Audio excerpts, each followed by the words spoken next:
अस्सलाम वालेकुम नाजरीन, मैं हूं आपकी होस्ट शुमाइला राजपूत और आप देख रहे हैं फास्ट 24 न्यूज़। खबर शामिल करते हैं हमारे रिपोर्टर पंजाब पीर मोहम्मद फुकराज अब्बासी की रिपोर्ट के मुताबिक बताया जाता है कि डीसी ऑफिस शेखुपुरा के सामने उम्मीदवार बराए सदर उमर हयात भट्टी एडवोकेट की सदारती इलेक्शन की तकरीब करवाई गई। शेखुपुरा डिस्ट्रिक्ट बार एसोसिएशन के सदारती उम्मीदवार उमर हयात भट्टी एडवोकेट ने कहा, वकला की फलाह बहबूद अवलीन तरजीह है, जिसकी अंजामदही के लिए मजबूत लाहमल मुरतब किया। इंशाल्लाह सदारती इंतखाब में कामयाब होकर अपने मंशूर को अमली जामा पहनाने का फौरी आगाज करूंगा। 2023 वकला बरादरी के लिए मिसाली निहायत सूदमंद साल साबित होगा। बार कौंसिल को फाल बनाने के लिए भी मौसर इकदाम उठाए जाएंगे। इन ख्यालात का इज़हार उन्होंने मीडिया के नुमाइंदों से गुफ्तगू करते हुए किया।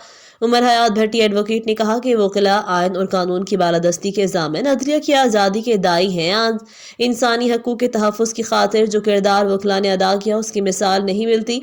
उन्होंने कहा, बार एसोसिएशन से कामयाबी हासिल की जाएगी, वकला के हकूक़ के तहफ़्फ़ुज़ की खातिर कोई कसर उठा न रखी जाएगी। उन्होंने कहा कि वकला की भरपूर तायद और हिमायत हासिल है, जो मेरे लिए किसी एजाज से कम नहीं। वकला के एतमाद पर पूरा उतरा जाएगा और वकला की फलाह बहबूद यकीनी बनाई जाएगी। उन्होंने कहा, बार एसोसिएशन को फाल करना और बार और बेंच के माबैन फासलों को ख़त्म करने समेत वकला के दरपेश इनफरादी इज्तिमाई मसाइल का हल मेरी अवलीन तरजीह में शामिल है। ये थी हमारी आज की खबर। मजीद ऐसी खबरें देखने के लिए देखते रहें हमारा चैनल फास्ट 24 न्यूज़।